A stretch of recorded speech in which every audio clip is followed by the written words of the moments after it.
Hello and welcome again to House. This is number 11 already, and it's good to be able to connect again. I've been thinking a lot about thankfulness the last couple of days. Thankfulness in a season like this is great therapy. Thankfulness unlocks our souls from the trap of self-isolation, and it reminds us that God is sovereign over all. Why not give it a try today? Have a family day of thankfulness. Or call a friend, and instead of talking about COVID-19, talk about what you are thankful for. Derek Prince taught something that has stuck with me for years. He said this, in thankfulness we acknowledge God's goodness. In praise we acknowledge God's greatness. And in worship we acknowledge God's holiness. You see, thankfulness acknowledges God's goodness, and it's the setting for real praise and deep worship. So here's another suggestion. Consider taking communion together, either with those in your house or with a couple of friends over a WhatsApp video call. Nothing causes thankfulness to rise from our hearts like a meaningful experience around remembering the body and the blood of the Lord Jesus Christ.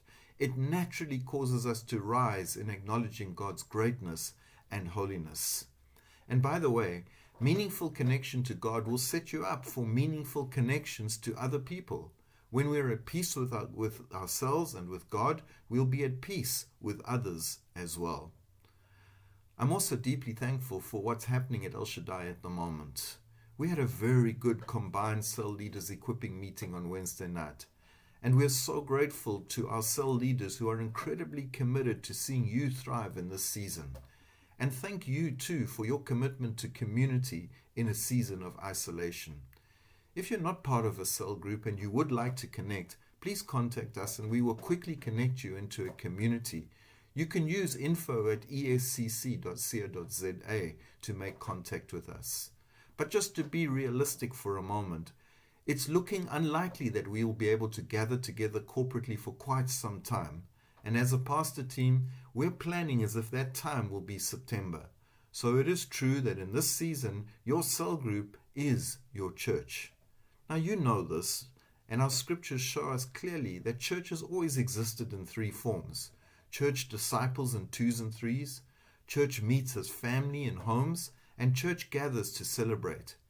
And so if we look at this all clearly, it's only our capacity as a church to gather and celebrate that is taken from us in this season. We still get to extend God's kingdom by discipling others.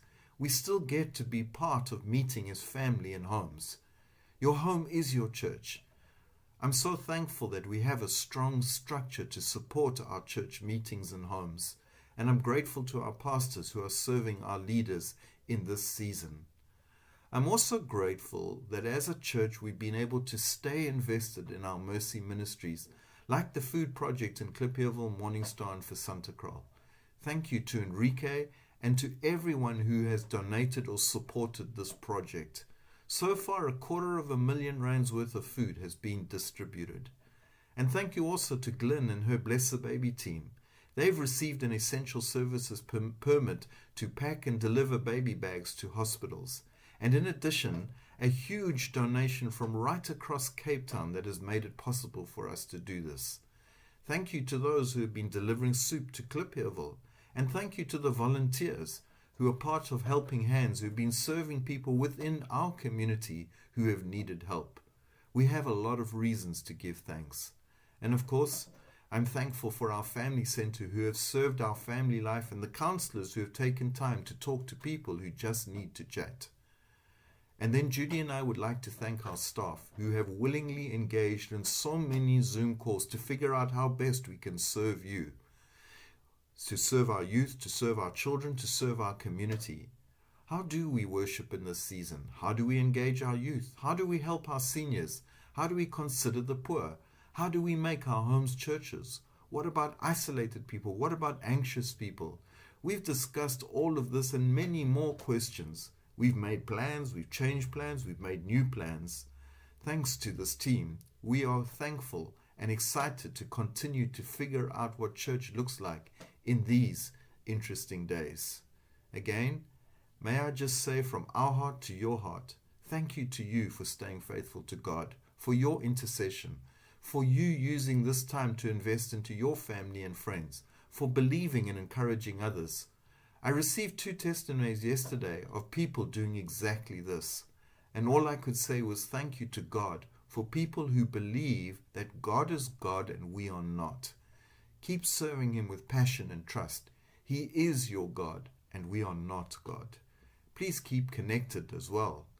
We're looking forward to seeing you on Sunday for our online service at 9 a.m. through our YouTube channel. My message title is Locked Down but Not Locked Out, and we're going to look at some of the locked down stories in the scriptures. Look out for the communication and the links to join, and don't forget to use our chat function. Until then, keep strong and keep safe.